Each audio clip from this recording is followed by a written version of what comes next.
All right, everybody, we're back with a new Don't Know Diaries episode. Now we have special guest here, Luis Ramirez. As you all know, he's most watched guest that we've had on because he's everybody's favorite Trump supporter, as we all know. Yeah, So sorry. tell us, what do you think about Biden? Let's just get straight into it. Biden. Wow. What do I think about Biden? So honestly, Yes, pop off. um, I would say other conservatives or the Trump supporters were like from the start anti-Biden, but I was open to see what he was going to do and his policies that he was going to implement. And so in the beginning, I kind of gave him a break. A frequent saying that he says is "Give me a break, man," or like "Come on, man." So I give him a break. But honestly, yeah, I'm not very happy with many of the policies that he's implemented. One example that I can think of is his border policies. So Biden ended catch and release, which is when a policy that Trump implemented, where if they caught illegal border crossers, they would catch them um, and they would release them for some reason, which is kind of weird. But Trump is like, no, if we catch them, we're going to keep them, verify their identity, make sure there weren't criminals in their countries, and make sure everything is good before we let them go out into the American communities. But Biden ended that, and so it just created a whole border crisis, as we're calling it. So we currently have the highest border crossings in history of the United States, and there's a lot of border apprehensions, a lot of unaccompanied minors that are crossing. I don't know, did it cut off?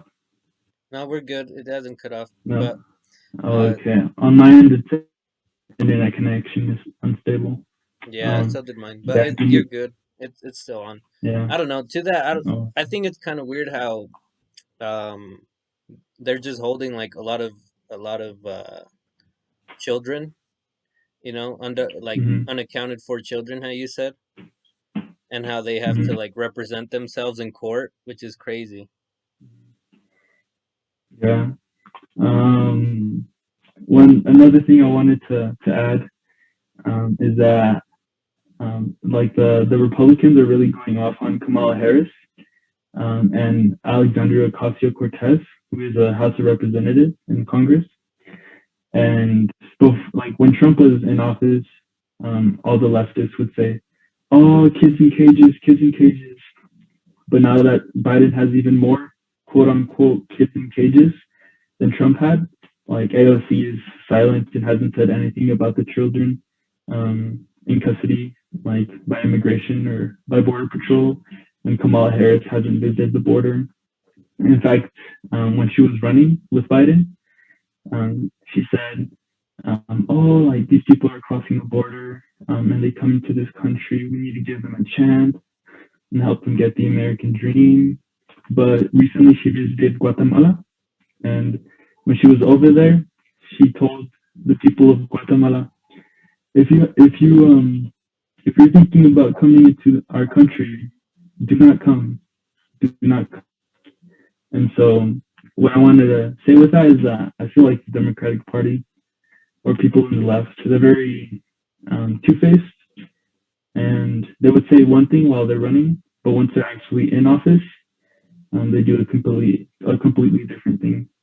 I So. think I think that's like why a lot of people maybe like Trump, because from the start he was like talking all this shit and saying basically everything bad that he was gonna do, or I guess quote unquote bad to some people, good to some. But Mhm.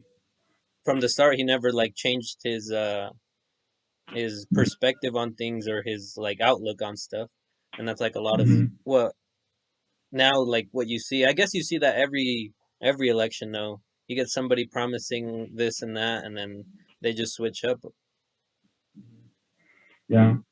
Another. So honestly, give Biden the benefit of the doubt that he was actually going to be pro-immigration, but honestly, I was expecting him to let me down with his immigration plan because a lot of people don't know this because the media doesn't really talk about it. But Obama has deported more immigrants than any other president in the history of the United States, including even more than Trump. And even though he served just one term so far, I don't know, he might be reelected, but I believe that Obama, in order to cover up his actions of deporting so many immigrants, that he created DACA to kind of like say tell people, oh no, I'm actually am with immigrants and I created DACA, and I want to help immigrants. But in reality, he deported, a lot of immigrants, and so And I you're think talking Trump about like or when he was vice president with Obama, right? yeah, yeah, and exactly, and Biden was the vice president when Don't you Obama think deported. it's like you got to kind of play like by what your leader says at that point? Maybe he had different views, and Oh, Obama yeah. was just telling him what to do, and he just followed along. Hey, no, that's actually a good perspective. I haven't thought about that. Hmm. I don't know. Also, it seems like every time you get someone new that says all this stuff, like they find their own um like group of people to get along with. Like in this case, Biden was like with the Mexicans, and then Trump was for the whites, obviously. And then they just kind of hop on that little group's back all the way they can, and then it just seems like every time they let them down. Yeah. So I would argue, I think you said Trump hopped on the white people Hmm. and rode them along or something like that. Yeah, I wouldn't necessarily say that. I think the media really pushes that he caters like white supremacists and only white people and stuff like that. But his policies were to put America first, and I think I keep saying the left, but the left could mean like the Democratic Party or liberals, leftists, communists. I don't know, but I think what they really push is like that Trump only catered towards white people because he was a white supremacist or he's systemically racist. yeah, But his policies were to put America first, and what America means to me is like the American people. American people aren't just white or of European descent. There's like I really don't like the word Black Americans, Hispanic Americans, Latino Americans, Asian Americans because I think we should be Americans first because that's what unites us, and then other characteristics second. So I prefer the term, even though I don't like political correctness, like American Latinos, American blacks, American whites, because we should all be united as Americans. yeah. That makes sense, and I think that's kind of like a big issue now. I guess like Mm-hmm. everybody chooses a side and just sticks to it. They're not willing to open up and learn somebody else's side. Like I think they came after you on Twitter not too long ago. Oh, yep, they did. Yeah, Um, and that's see that's good. the thing. Like people probably listening to this, they'll be like, oh, he's just an average dude, who likes getting into politics. Mm-hmm. But they just see that you were posting Trump everywhere and Mm-hmm. commemorating him or whatever on his accomplishments and stuff. But they don't see like the Mm-hmm. real you. They just want to judge you for who you post and what you do online rather than get to know you. And anybody that knows you would tell you that you're super smart and like such a nice guy. And I think that's crazy how people just like they don't accept that other people can have different views on things. Yeah. I appreciate that. But let's talk about that Twitter post. Let's talk about that Twitter post. I wish I had a So screenshot of it. I would pull it up. yeah, But I go ahead, pull it up.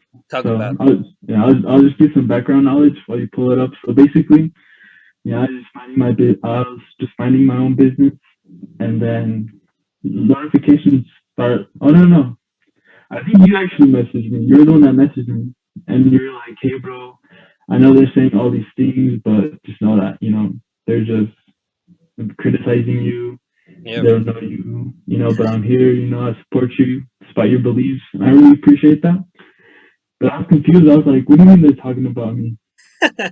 And yeah, and I think you sent me that screenshot, and I was like, what the heck? And so I went on Twitter and I saw like all the notifications, and people were like tagging me in it. Uh-huh. Yeah, do you have it pulled up? I forgot what it said. No, I'm trying to look for it. I think I actually retweeted it and liked it. So Oh, really? yeah, let's Oh, hold on. see. I'm trying to pull it up. Yeah, But it was anyways, I something think of. what's up? Uh-huh. Or go ahead. I think that's just dumb and crazy to me. Like that's just making like fun of somebody's religion, you know? Like maybe not in like Yeah, a literal sense, but it's just what they believe in and like what they want to talk about. And a lot of the issues we have now is just because people don't want to listen or they just want to stick to one thing. Hold on, I'm trying to look for it. yeah. What's your I Twitter found handle? it. Oh, you found it? Ramirez, Luis, yeah, I found it. Send it to me. So yeah, Screenshot and me.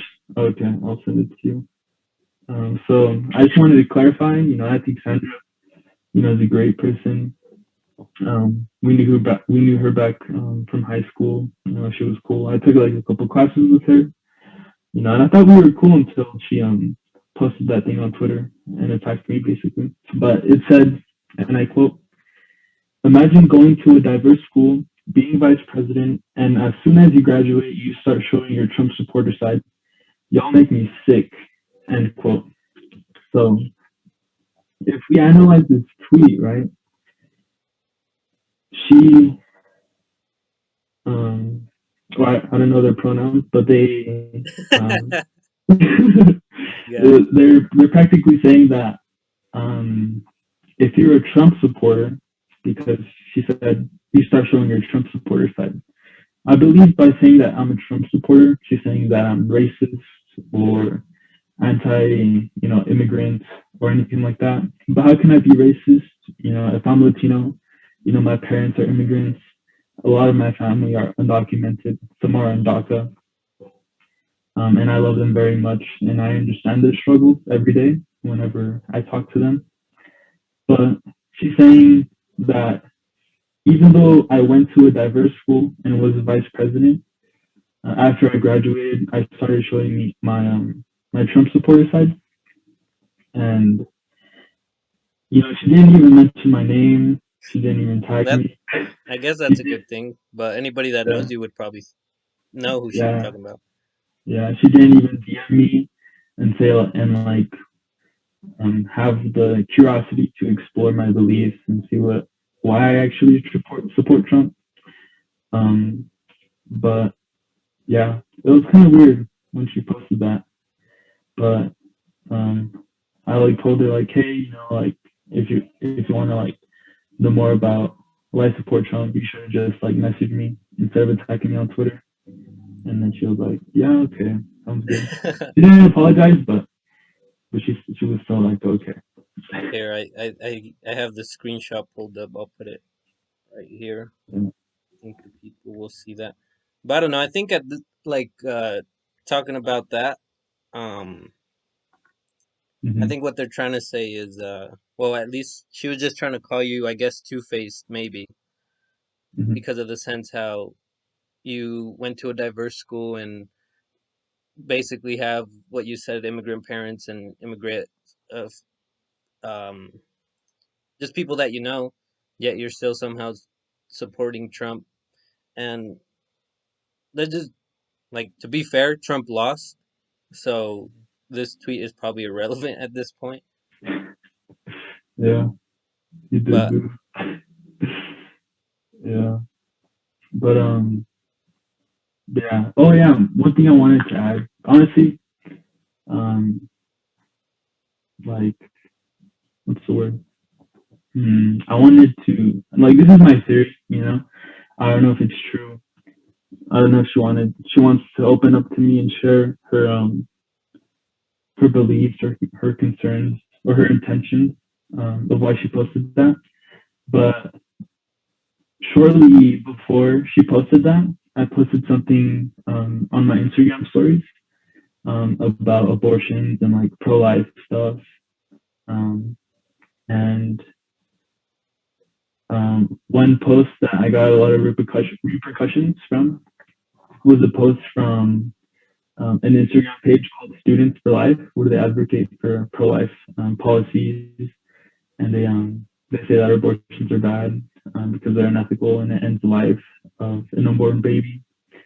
And one of the posts that I shared was um, a post about defunding Planned Parenthood. So it was like a purple post with a whole bunch of letters or words that said defund the Planned Parenthood in multiple lines. And the reason why I shared that post was because that during that time was when there was a lot of activism against systemic racism.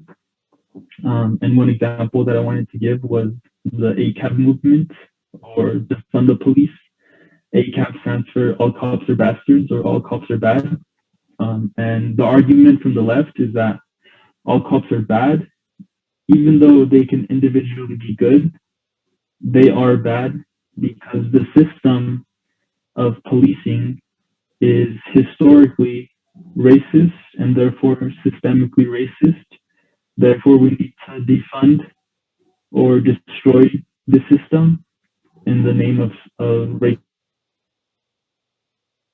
The argument, and I said, oh, okay, that's that sounds plausible. You know, in college I was learning about critical race theory, and so at that time too, um, I really admired Kanye West, and I saw a podcast, or I saw slash watch a podcast of him and this other guy that was like the co-host of Wild and Out.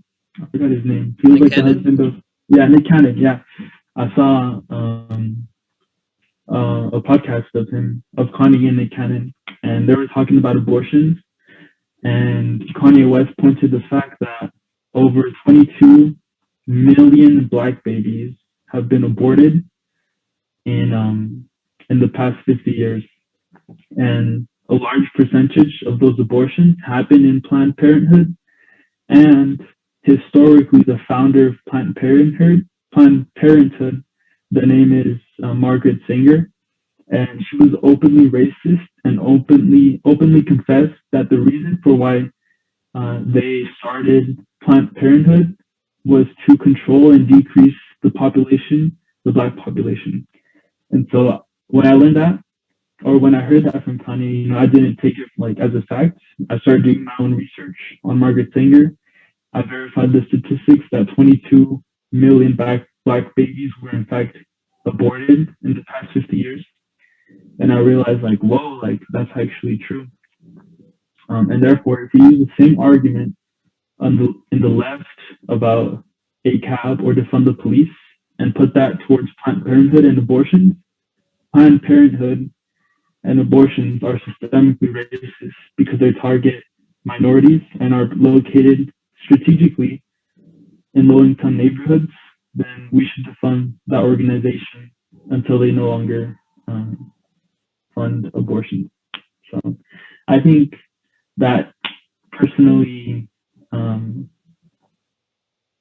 that resonated personally within people or like angered them because maybe they received critical, um, what's it called, help or medication or services from Planned Parenthood. And when they took it like at face value to fund Planned Parenthood, they didn't know the full story of what that meant. And so they thought I was racist or sexist and boom, attacked me. So that's one theory that I think why Sandra attacked me. See that I don't know. I mean, this isn't to like blame anybody. Of course, everybody has their own views and everything, and she felt a certain way. I guess mad enough to say that, and I left her at out of the tweet because I don't want whatever. But Mm-hmm. like you said, how Planned Parenthood is targeted mostly towards like poor neighborhoods or like minorities and stuff. Like, what do you have to say towards like the argument that's been made, like how whether it's rape or like a lack of financial or whatever it may be, like maybe a family or a mother can't raise the baby, and it's just no matter what, it's not gonna grow up to be, it might just be out on the street, or it might just, you know. Yeah, no, I understand what you're saying. So first, to talk about the point that you bring up with rape, I believe, I am pro-life, but I understand that there are circumstances such as rape and incest where the baby isn't really, um, or the mother feels as if she's not capable or able to bring this baby into life and raise it. And so, I'm open to the idea of um, implementing more pro-life policies while allowing cases of rape or incest to be able to have an abortion. Um, and then also you mentioned kind of like we should or clarify if I misunderstood, but that abortions are placed in these low income areas because the mothers feel as if they're not able to raise the child. Is that what you're saying? Yeah, yeah. Yeah. So I also have this theory that either an organized or unorganized. So first I want to say, I keep saying theory because that's what science is. It's just theory. We gather data, gather information, and kind of look at the patterns and see what's kind of similar overall, and kind of put it into one coherent theory. But my theory is that there's either an organized or unorganized group or organization that or individuals that make up collectively this plan that systemically targets um, the oppression or eugenics or reduction in population of whatever demographic or socio-economic status or racial group of people, such as Hispanics, Latinos, Blacks, or Asians. I think step one in this plan that I theorize is to first take away the fathers from the family. In Christianity, Christ is the head of the body, which is the church, and within the body, the man is the head of the household. And so I believe step one is to take the fathers, the men, out of the household by um, through alcoholism with alcohol, through drugs, through sexual immorality such as pornography, prostitution, strip clubs, etc., So, and all these things. before you continue, just to make sure that I'm understanding what you're saying, that some group out there, or somebody, I don't know, whatever, Mm-hmm. put this system in place to help bring that population down. Is that what you're saying? Yes, correct. Okay. So It continue. sounds like a crazy theory, No, but but I believe have you heard of that could be the case. Reaganomics? Economics, yeah, trickle down economics, Yeah. No, yeah, Reaganomics. Reaganomics, yeah, where if you tax the higher people up less, it'll fall down towards the people, Mm-hmm. like the money. Yeah. And I don't know, but around that time as well, fucking um crack was Mm-hmm. going into black neighborhoods just to try to kill Mm-hmm. them off, you know? So Yeah. I don't know. I think you may be right about that. Yeah. So here, so the first step. Thank you for bringing that. You brought up like crack and like the drug bill. So first step, right, is to take the fathers away from the household. Hmm. One specific example that I can give is a crime bill of 1994 that was, I believe, created or endorsed by Joe Biden, which was created because of the quote unquote war on drugs. And so there was a lot of drug use, a lot of crime. And so they wanted to target this crime, and they increased the punishments and put like set a number of years on the sentences. of drug Is that crimes. why people have like just like minor marijuana charges and are in there for life? Yeah, Yeah. yeah, and they're in there for life, you know. And it's mostly men that are in there for life, that are away from their wives, that are away from their children, right? Which is the first step, take away the fathers from um, from the household. And it's been like a while since I first um, thought about this theory, so I might forget some steps.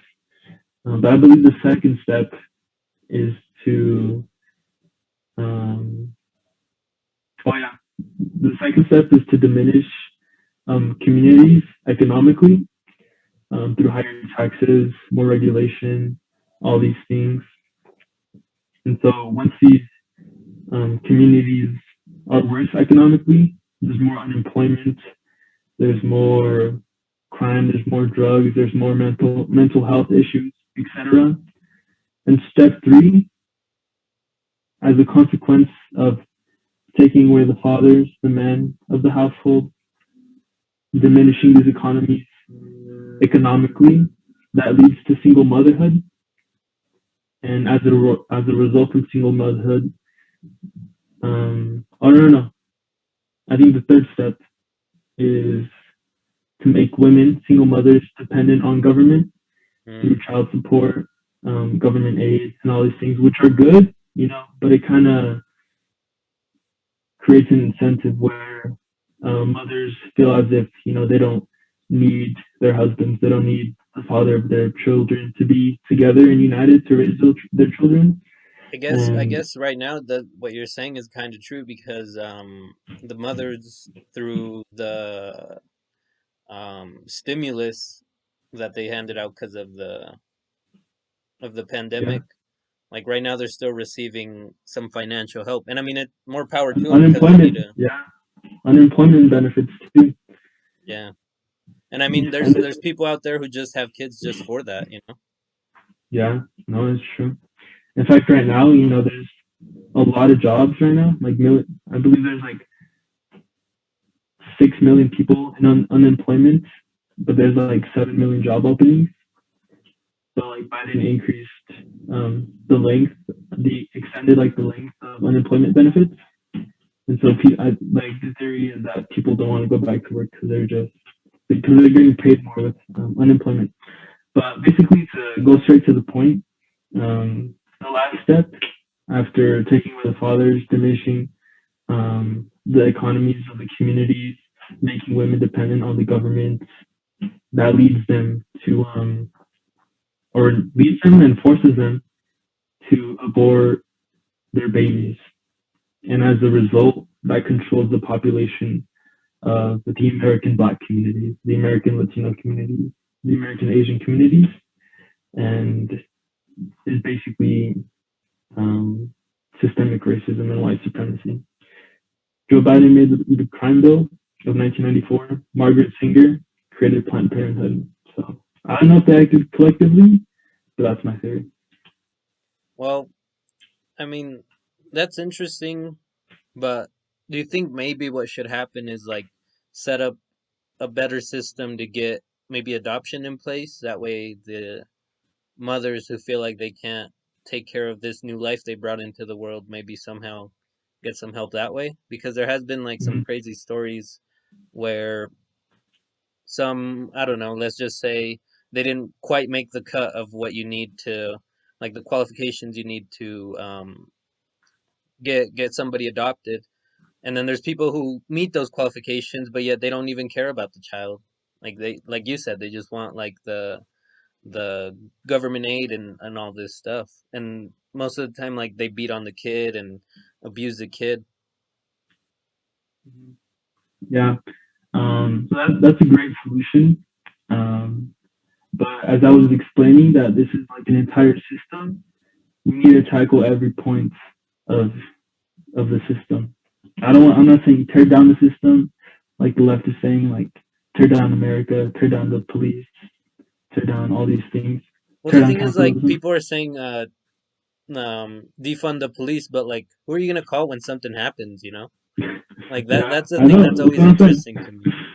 Like, Yeah. who are you gonna call when somebody breaks into your house and like Mhm. I don't know, somebody starts Uh, shooting up and all this stuff. uh, But I don't yeah, know I'm grateful for. Yeah. for sure. Like because like they say, not every cop is bad. Like obviously everybody knows that.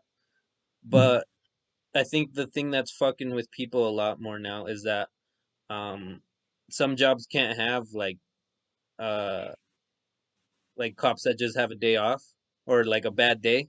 Some jobs can't have a bad day. Like let's say you were on an airline and there was a pilot and he just decided to have a bad day and just fucking point the plane down. You know, The I think first that's the point. thing that's messing with a lot of people is that Mm, they're putting so much trust into their police force, but the police force isn't given like the same respect or the mhm. same the same kind of accountability that the citizens hold to them. Yeah, yeah. And with this on the police, after I was supporting the movement of defund the police, but the left attacked me when I said defund Planned Parenthood because they're both, I believe, systemically racist. I realized that they don't actually want to. The left doesn't actually want to defund the police in the name of racial justice. I believe they because they would have defunded Planned Parenthood too. I believe that they wanted to defund Planned or they wanted to defund the police not because of racial justice, but because they want to implement socialism like communism or the leftist agenda. But going back to Planned Parenthood, I think in order to have less abortions, I think number one, we need to abolish abortions, make them illegal, or create more um, pro-life policies. And illegal in the sense, going back to illegal in the sense that we don't criminalize the mothers, but rather doctors or people that perform the abortions.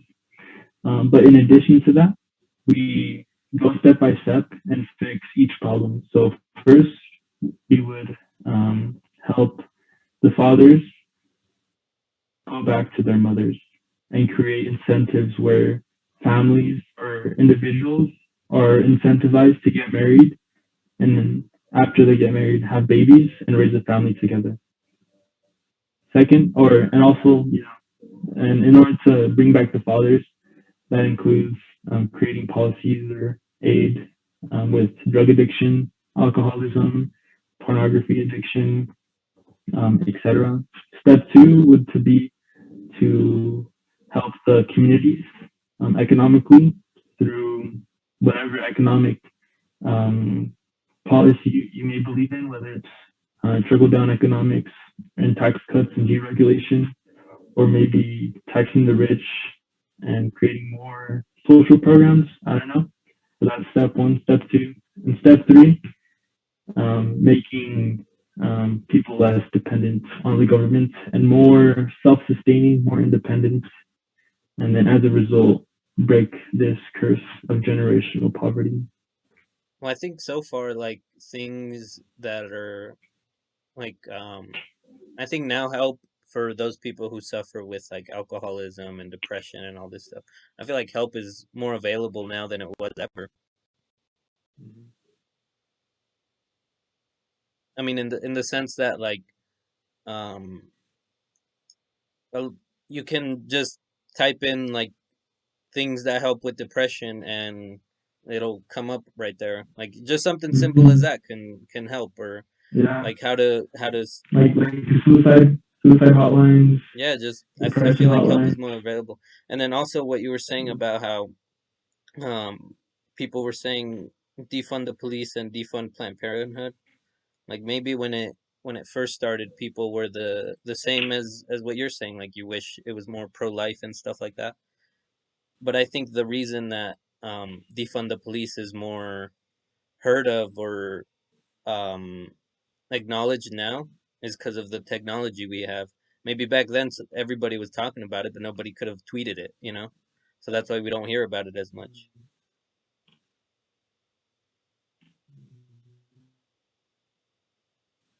Yeah, that's true. And I think there are more resources nowadays days. But more importantly, there's less of a stigma around mental health issues, especially within the Latino community, Latino, Latinx community.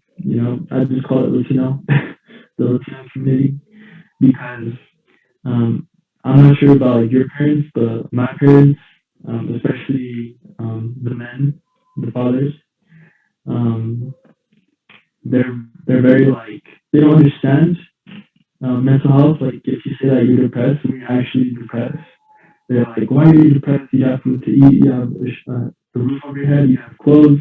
Why are you sad?" And then with like the daughters, they'll be like, "Oh, you're sad? Okay, go wash the dishes. Go clean the house."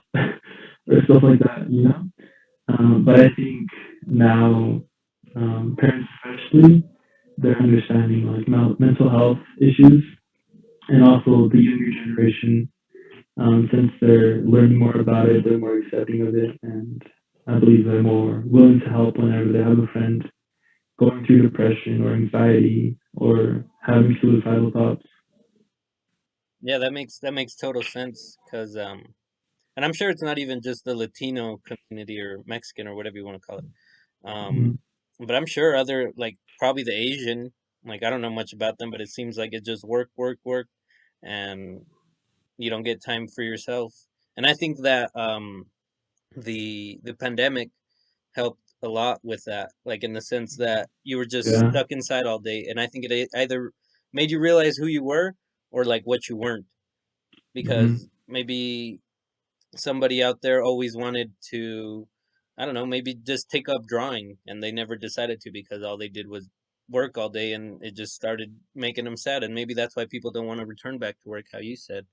They Mm-hmm. found more joy in life doing what they actually want to do as their passion instead of just make a couple bucks, for going to work.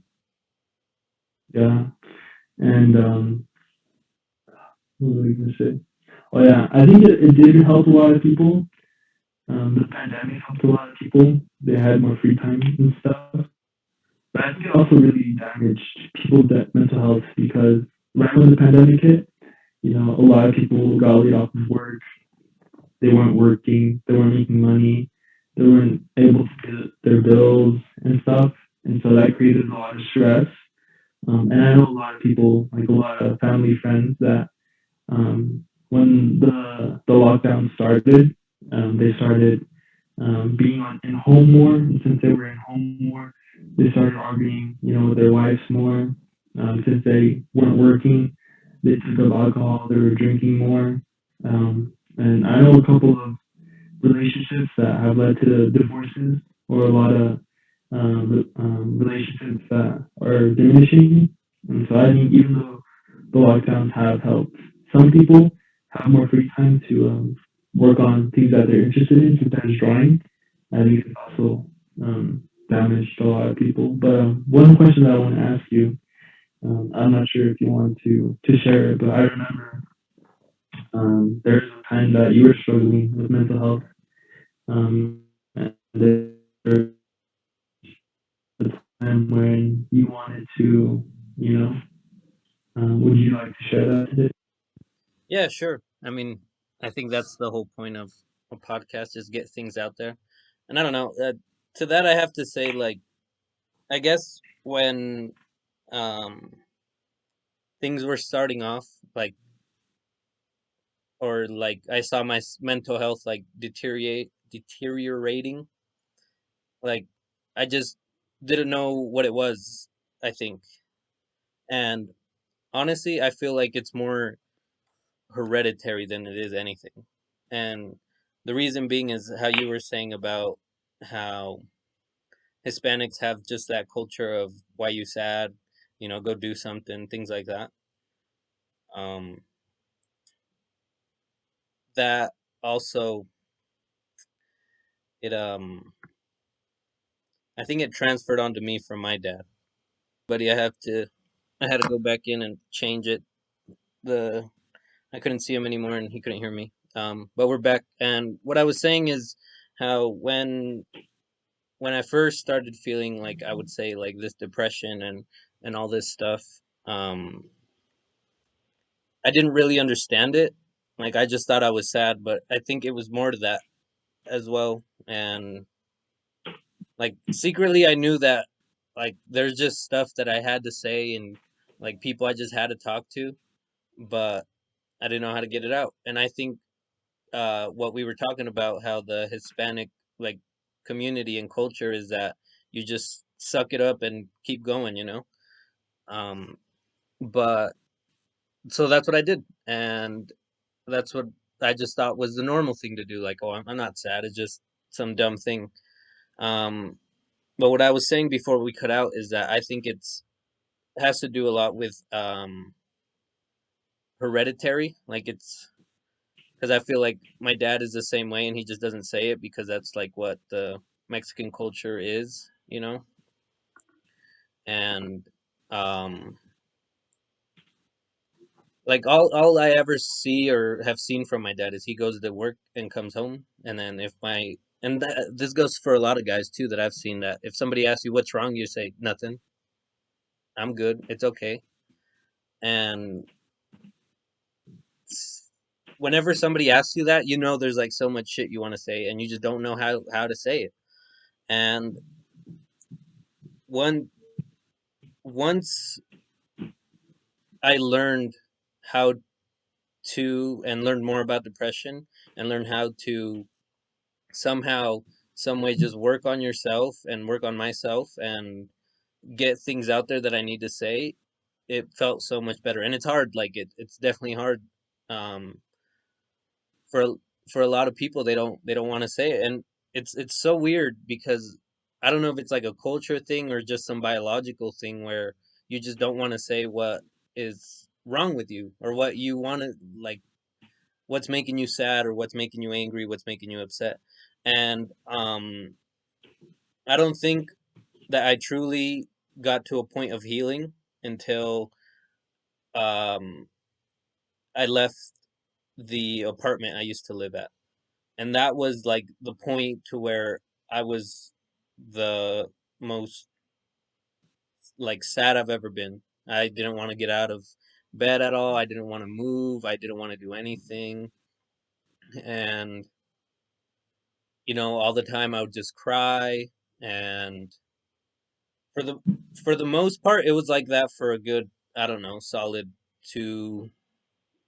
Honestly, it was more like it was close to a year where I just started feeling like that. And um, I think eventually, once uh, once you have to make like that personal choice, and you have to look into yourself and say, hey, like there is something wrong with you, but it's okay because you're not the only one. And even if you were, like there's been so many things that you could have done already or that some things could have happened to where you didn't have to be here, but yet look where you are. You're still here. You're still walking. You're still talking. And so it's more of looking into yourself. And I remember there was this. Do you know what oxy? Do you know what oxys are? Oxycontin? Yeah, yeah. Mm-hmm. So You're taking that? uh, I've never said this, and I don't know if I should, but I'm just gonna do it.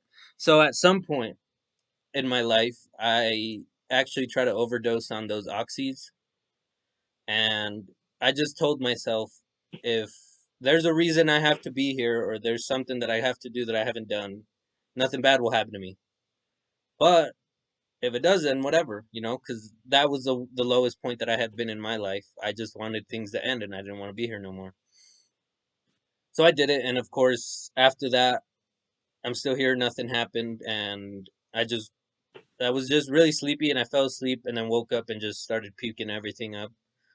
Um, and I think from that point on, when I told myself if there's a reason I have to be here, then nothing bad will happen.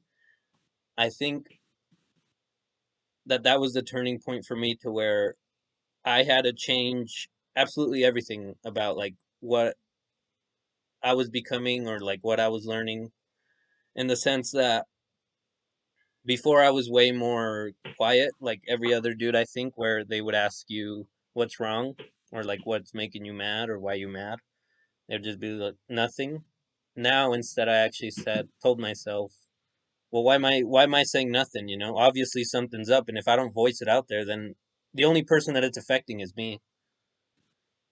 And I think that's what a lot of people don't realize is when you don't say things that you want to and you just hold stuff in, the only person it's affecting is you because you've never got that outlet of where I think when like things bottle you up or you bottle things up inside, they just stay there. They don't leave until you voice it. And that was a big thing that I changed, I think.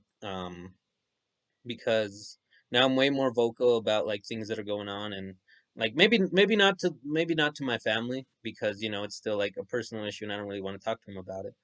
But definitely more open to like friendships, relationships, whatever it may be. Like I think that I'm at that point now to where I'm just whatever I don't like or dislike, I'm gonna voice. And whether I'm sad or not, there's no need to hold it in or bottle it up anymore. And just getting that out there is so much more helpful, and it just clears your mind up. And um, I'm honestly now that I experienced it and seen it like what it could do to somebody like firsthand. I definitely want to make sure that my son is more like looked out for, and if he needs to talk about anything, because I feel like that's a lot of issues in a lot of families is you don't feel comfortable or safe enough to get it out there because you don't know if they're gonna judge you or get mad at you, things like that. Um, that's crazy, bro. Thank you so much for sharing. That's some powerful stuff.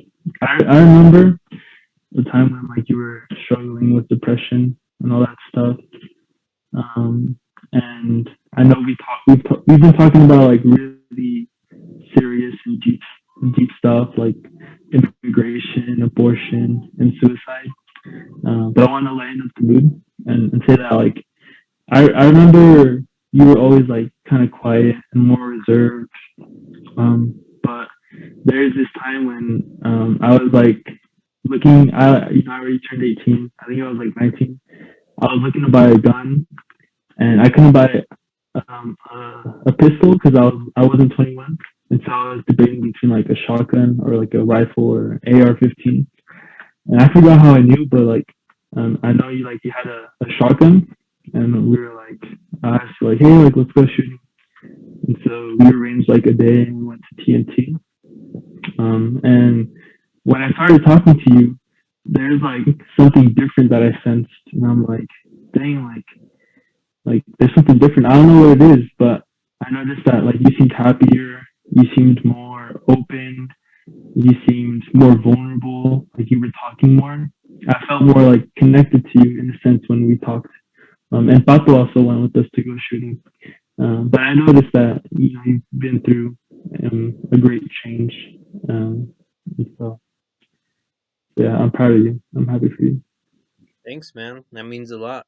And honestly, for like anybody out there who is suffering through like what I was talking about, it's hard. It's really hard. But if you can just one day tell yourself, would you rather live with regret of not saying anything ever, or just live with the fact that you were like, hey, I talked to this person and it didn't work out the way I did, like I wanted to, but at least I got it out there. That's so much better than just living with regret your whole life. And I don't know, honestly, the moment until that moment you decide to make that change, like nothing's gonna get better.